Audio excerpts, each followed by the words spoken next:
하늘 복 많이 받으시기 바랍니다. 한번 인사하겠습니다. 하늘 복 많이 받으시기 바랍니다. 우리 계속해서 야고보서 말씀을 살펴보고 있습니다. 사람들은 저마다 행복을 추구하면서 살아가지만 성경은 성도들은 행복을 추구하는 사람들이 아니다라고 말을 합니다. 대신에 복의 근원이신 하나님 아버지 안에 온전히 거해야 한다라고 성경은 말하고 있습니다. 하나님과 동행함이 복이다라고 말을 합니다. 그 어떤 서신보다 행함을 강조하고 있는 야고보는 야고보서에서 나타나는 행함은 그러므로 특정한 일들을 하고 말고 그것이 중요한 것이 아닙니다. 하나님의 하나님 되심을 인정하고 복의 근원 되신 하나님 안에 거하고 그분과 겸손하게 동행하는 삶, 그것이 가장 중요한 것이다 라는 것을 야고보는 말하고 있는 것입니다. 겸손히 하나님과 동행함이 복인데 사람들은 그러지 못합니다. 지난 시간에 살펴본 것처럼 늘 우리의 죄악된 본성이 남아있고 영적인 건망증에 빠지게 된다 말씀드렸죠. 영적 건망증은 다름 아니라 하나님을 잊어버리고 살아가는 것, 내 자신이 삶의 주인처럼 행세하고 살아가는 것, 교만이다라고 살펴보았습니다. 예를 들어서 어떤 사람들은 그 당시에 어떤 성도들은 다른 도시로 이주해가지고 그곳에서 1년 정도 사업하면서 큰 부를 누려보리라 그러한 생각을 했던 것 같아요. 다른 데 가서 열심히 일하는 게 무슨 잘못이겠습니까마는 그들의 문제는 야고보의 권면 가운데 드러나고 있지요. 주의 뜻이면 너희가 살기도 하고 이것도 하고 저것도 할 것이다. 그렇게 말해야 마땅하다. 무슨 말입니까? 그들은 주의 뜻은 안중에도 없고 물질에 매몰되어서 그 이익만을 바라보고 자기 뜻을 기준 삼아 살아갔다라는 거죠. 그래서 그들은 허탄한 자랑들을 늘어놓게 되었고 야고보는 그렇게 해서는 하나님과 동행할 수 없다라고 말하면서 좀 들으라 라고 권면을 했었습니다. 오늘 본문도 보면 사람들을 향해서 야고보가 들으라 라고 강력하게 경고의 메시지를 보내고 있는데요. 누가 들어야 합니까? 그 대상은 누구입니까? 5장 1절 보시면 들으라 부한 자들아. 주님의 뜻을 망각하고 교만하게 행동하면 하나님과 동행할 수 없는 것처럼 부자들 또한 하나님과 동행하기 힘들다라고 야고보는 강력하게 지적하고 있습니다. 아이고 나는 부자 아니니까 별로 안 들어도 되겠네 이렇게 생각하시면 안 되겠습니다. 사실 우리 교회에 심한 부자는 없어가 다행이다 생각이 듭니다만은 이 물질의 문제로부터 자유로운 사람이 누가 있겠습니까? 그렇죠? 이 탐욕의 문제는 돈이 많든 적든 간에 그 아무도 자유로울 수 없는 겁니다. 그렇지 않습니까? 솔직히 이 중에서 돈 싫어하는 분 계십니까? 한번 손들어 표해 보십시오. 난 돈이 너무 싫다 이런 분 아무도 안 계실 거예요. 2002년에 대박난 광고 카피가 하나 있습니다. 탑 여자 탤런트가 등장해가지고 입 옆에 손을 이렇게 갖다 대고서 그 귀여운 목소리로 간절하게 소리를 칩니다. 여러분, 흉내내면 은혜 떨어질까 봐 그대로 못하고 여러분 모두 부자 되세요. 꼭이요. 이렇게 혹시 기억나십니까? 그건 잘 기억하시네요. 왜요? 너무 좋으니까. 부자 되라니까 얼마나 기분 좋습니까? 그 이쁜 여자 탤런트가 부자 되라 하고 꼭 되라고 하니까 얼마나 우리의 마음이 흐뭇합니까? 사람들이 가장 좋아하는 CF 카피로 그렇게 선정되기도 했습니다. 부자 되라고 하면 기분 나빠할 사람 아무도 없을 겁니다. 나를 농구나 이러면서 기분 나빠할 사람은 있을지 몰라도 대부분의 사람들은 부자 되세요라고 말하면 아주 좋아합니다. 새로 개업한 그 가게 앞에 가보면 화환들, 축가 화환들 있지 않습니까? 축가 문구들 중에 어떤 문구들이 있습니까? 눈에 띄는 게 돈 세다가 잠드소서 이런 거 얼마나 좋습니까? 이렇게 말은 그래 하면서도 속으로는 그러면 얼마나 좋겠노. 돈 세다가 잠들 수 있다면 얼마나 좋겠노. 부러우면 지는 건데 우리는 늘 그러한 부요함을 동경하지요. 사실 마음속으로는 그러한 부자들의 풍요로움을 우리는 부러워하며 살아가지 않습니까? 그런데 야고보는 그 부자들을 향해서 강력한 경고의 메시지를 선포하고 있습니다. 그럼 우리 마음 가운데 의문이 생기겠죠. 부 자체가 무슨 죄인가? 라는 의문 말입니다. 그렇지 않습니다. 결론부터 말씀드리면 부 자체는 죄가 아닙니다. 성경의 수많은 훌륭한 믿음의 영웅들이 부자였습니다. 아브라함 부자 아니었습니까? 욥이 부자였습니다. 많은 사람들이 부자였습니다. 하지만 성경은 분명히 부에 대해서, 부 자체는 죄가 아니지만 부에 대해서 경고를 하고 있습니다. 세 가지 정도로 간추릴 수 있겠는데요. 첫 번째는 우리가 누리는 그 부요함이 하나님께서 주신 것이다 라는 것을 잊지 말아야 한다라고 경고하고 있습니다. 하나님이 주신 것임을 잊지 말라고 경고합니다. 이것은 우리의 죄악된 본성을 생각해 볼 때에 너무나 당연한 그러한 말씀이 아닐 수 없습니다. 신명기 8장으로 가보면 하나님께서 광야를 걷고 있던 이스라엘 백성들에게 하늘의 만나로 먹여 살리셨습니다. 만나는 곧 하나님이 은혜로 너희들 먹여 살리신다, 이것을 상징하는 것 아니겠습니까? 그런데 어떤 일이 일어나게 됩니까? 광야 같은 인생길 걸어가다가 좀 살만해지면 우리 안에서는 내가 열심히 내 지혜로 이렇게 잘 살아가고 있다라는 마음이 스물스물 일어나기 시작하는 겁니다. 자막이 준비되었을 텐데요. 신명기 8장 17절과 18절 말씀은 이렇게 말합니다. 그러나 내가 마음에 이르기를 내 능력과 내 손의 힘으로 내가 이 재물을 얻었다 말할 것이라. 내 하나님 여호와를 기억하라. 그가 내게 재물 얻을 능력을 주셨음이라. 거기까지입니다. 이렇게 말할 거라는 거예요. 내 능력과 내 손의 힘으로 내가 이 재물을 얻었다. 그런데 하나님은 기억하라. 내가 너에게 재물 얻을 능력을 주었다는 것을 잊지 마라. 하나님은 분명히 말씀하고 있습니다. 여러분, 지금 우리가 누리고 있는 모든 것들이 하나님의 선물임을 잊지 마시기 바랍니다. 두 번째로, 성경은 재물을 신뢰하면 안 된다라고 말합니다. 물질은 믿음의 대상이 아닙니다. 사용할 대상이지 재물의 풍부함을 신뢰하면 안 된다라고 말합니다. 하나님을 의지하는 게 신앙의 본질 아닙니까? 그런데 시편 52편 말씀을 보면 하나님이 영원히 멸하실 자에 대해서 설명을 하면서 이렇게 말합니다. 시편 52편 7절의 말씀, 자막이 준비되었을 텐데 보시죠. 이 사람은 하나님을 자기 힘으로 삼지 아니하고 오직 자기 재물의 풍부함을 의지하며 자기의 악으로 스스로 든든하게 하던 자라 하리로다. 이런 사람 하나님이 멸하신다라고 말합니다.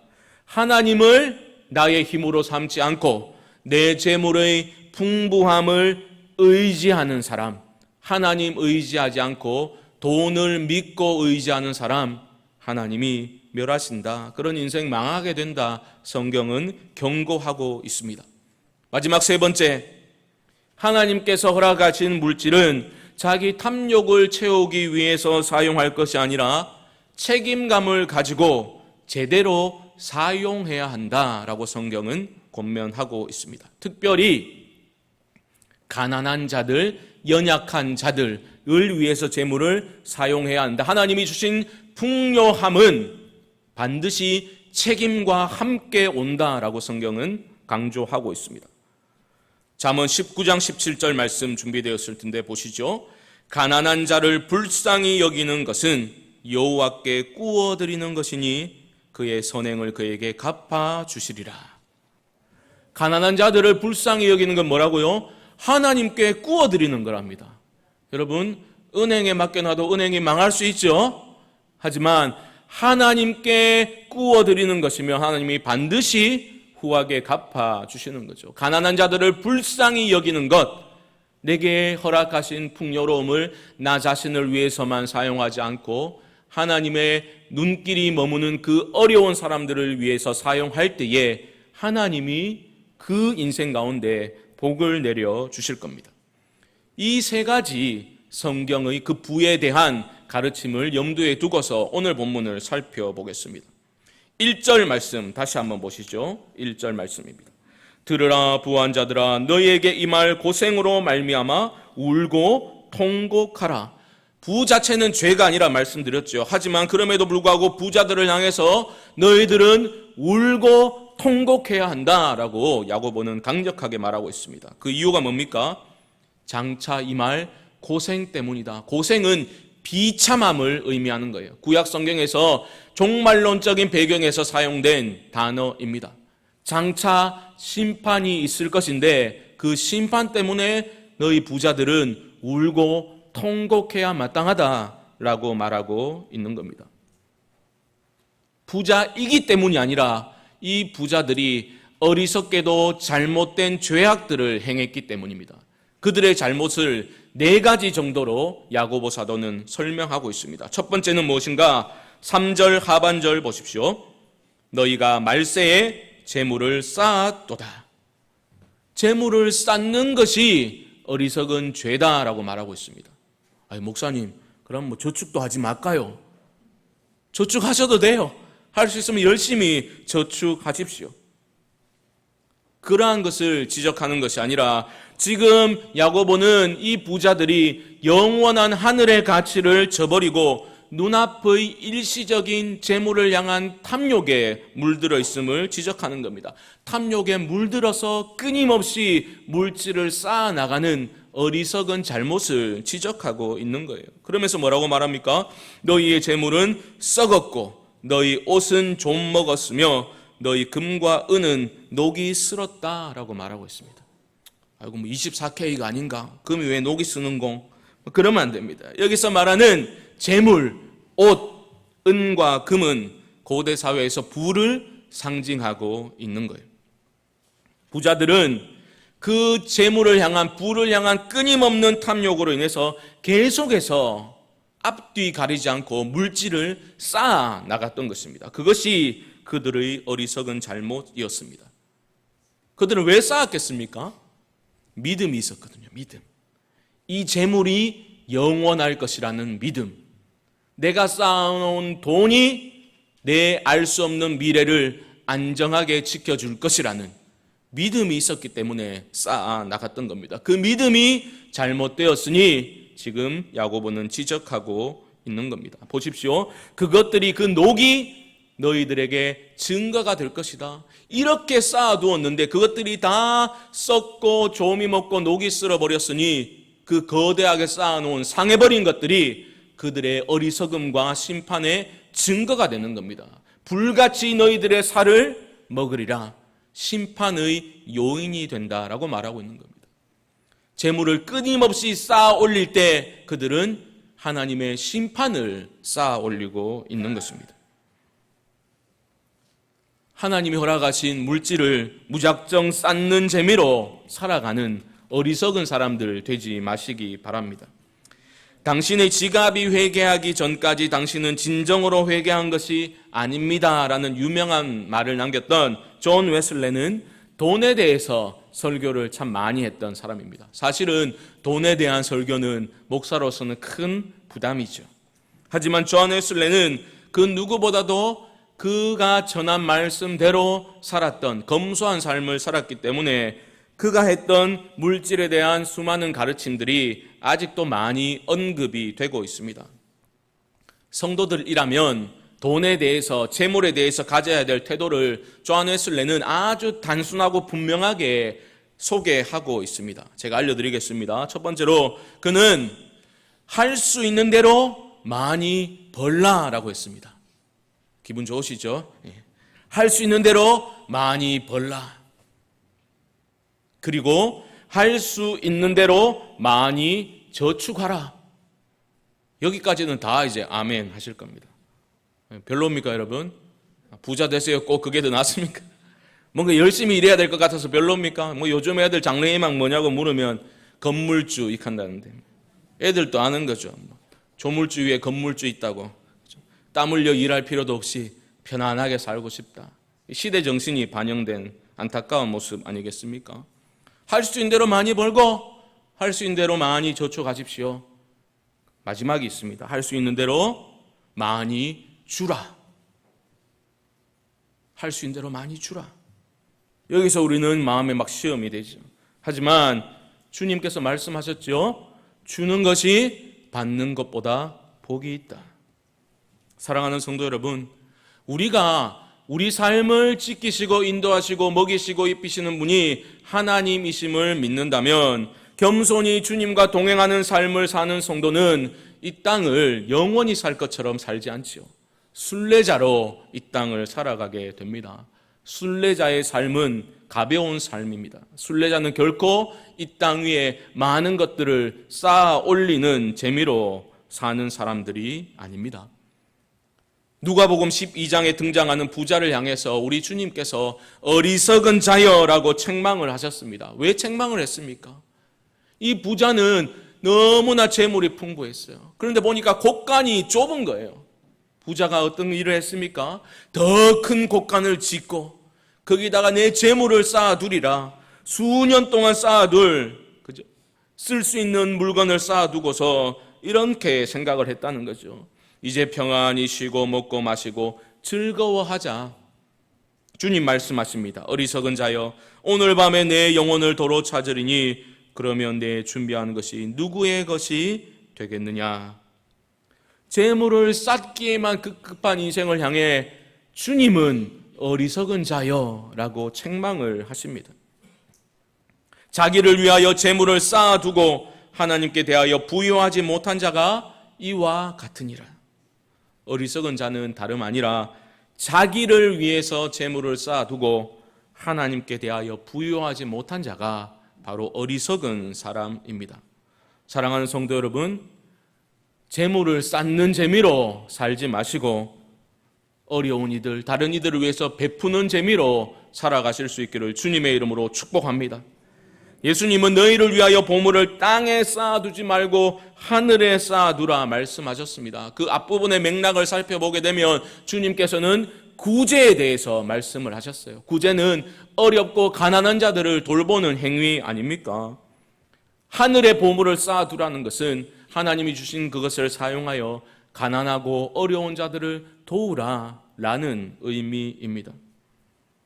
하늘 통장에 저축하는 방법이 가장 지혜로운 재테크라는 것을 여러분들이 기억하시면 좋겠습니다. 아이고 목사님 자기는 쌓아놓은 게 별로 없으니까 말도 쉽게 잘하시네 그러실 수 있겠죠. 하지만 돈이 많다고 꼭 다른 사람을 잘 섬기는 사람입니까? 제가 보니까 그렇진 않더라고요. 하나님의 은혜와 하나님의 마음이 부어진 바 되면 적은 것이라 할지라도 다른 이들 하나님이 기뻐하시는 일에 사용을 하더라는 겁니다. 저는 우리 성광교회 안에 우리 성도님들 안에서 하나님에 대해서 부요한 정말 진짜 부자들, 하늘 부자들이 많이 일어날 수 있게 되기를 주님의 이름으로 축복합니다. 두 번째로 부자들이 두 번째 잘못은 무엇이냐? 그들은 돈이 영원할 것이라는 어리석은 믿음을 가지고 쌓았을 뿐만이 아니라 쌓는 방법 또한 죄악된 것이었습니다. 방법도 잘못되었습니다. 4절 말씀 보십시오. 보라, 너희 밭에서 추수한 품꾼에게 주지 아니한 싹시 소리 지르며 그 추수한 자의 우는 소리가 만군의 주의 귀에 들렸느니라. 약한 자들, 힘없는 자들을 착취함으로써 부를 축적해 나가는 부자들의 모습을 보게 됩니다. 그 당시 일꾼들, 품꾼들은 일용직 노동자들 아니겠습니까? 그들의 품삯을 떼먹어서 부를 쌓아 나갔다라는 겁니다.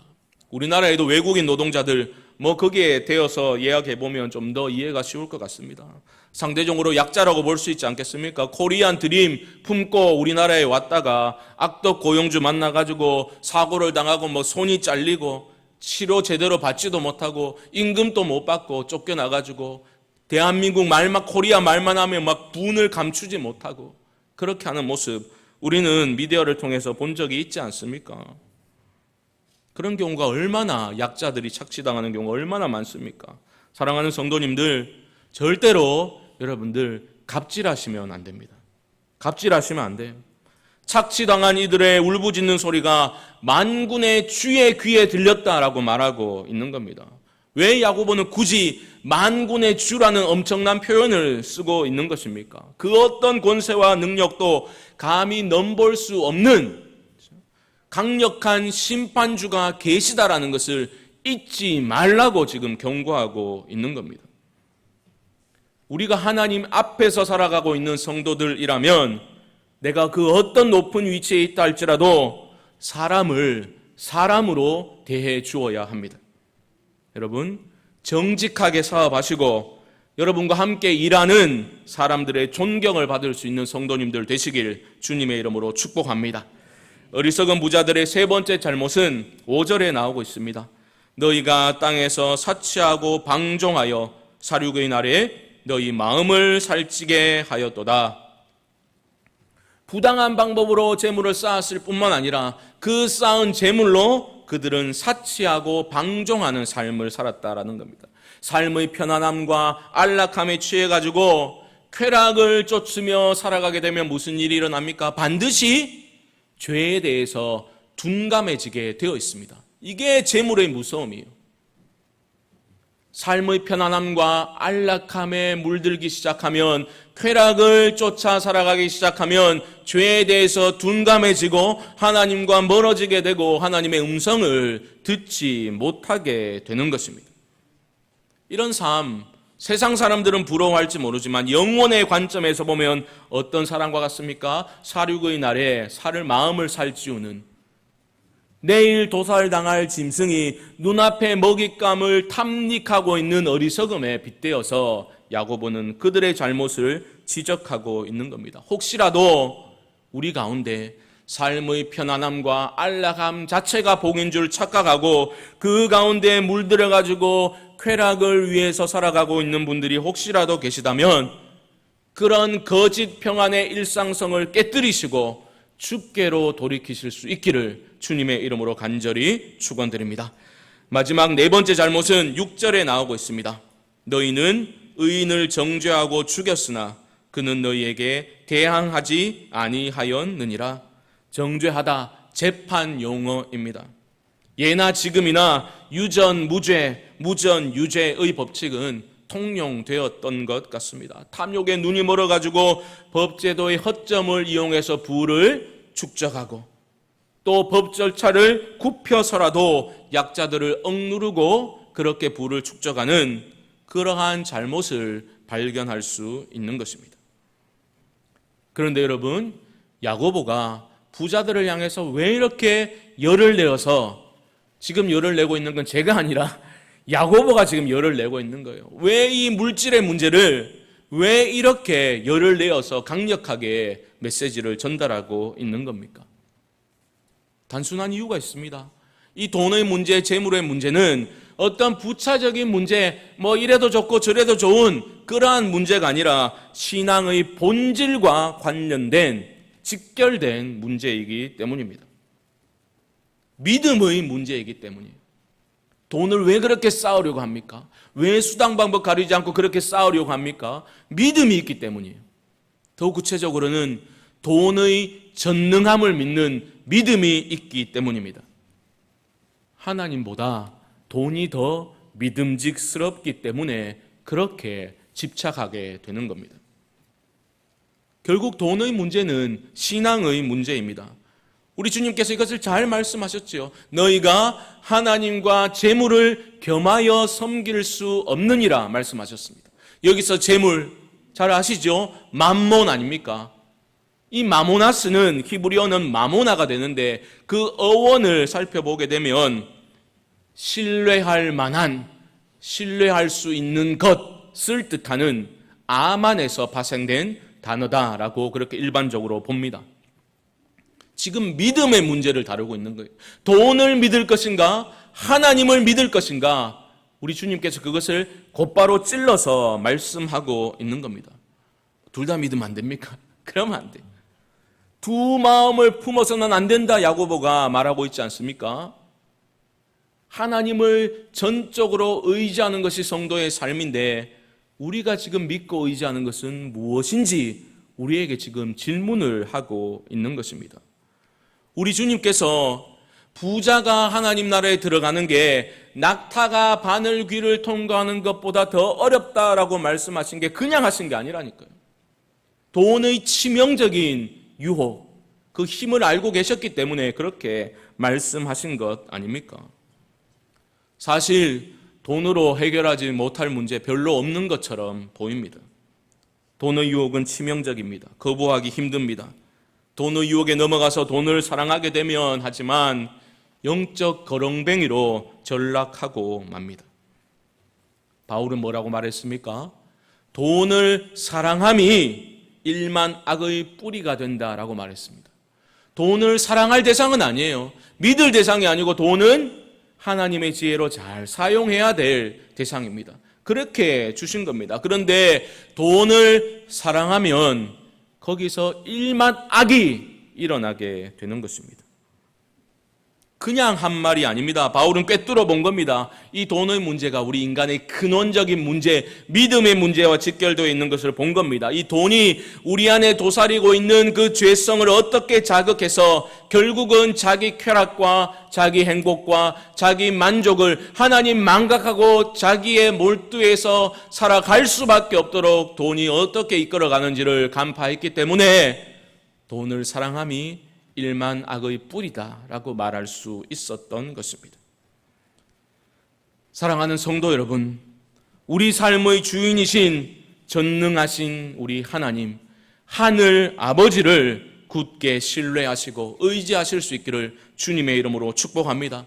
오늘 우리 할렐루야 찬양 때 하늘 아버지 찬양했는데 그 찬양의 가사처럼 여러분들을 지키시는 분이 하나님이심을 여러분 믿고 살아가셔야 합니다. 입으로는 하나님을 부르면서도 내용적으로는 돈의 전능함을 믿는 우상 숭배로부터 여러분 벗어나셔야 하는 것입니다.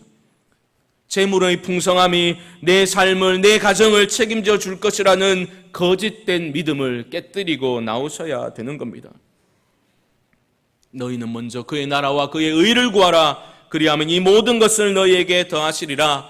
약속하신 그 약속을 반드시 이루실 신실하신 하나님을 믿고 의지하실 수 있기를 바랍니다.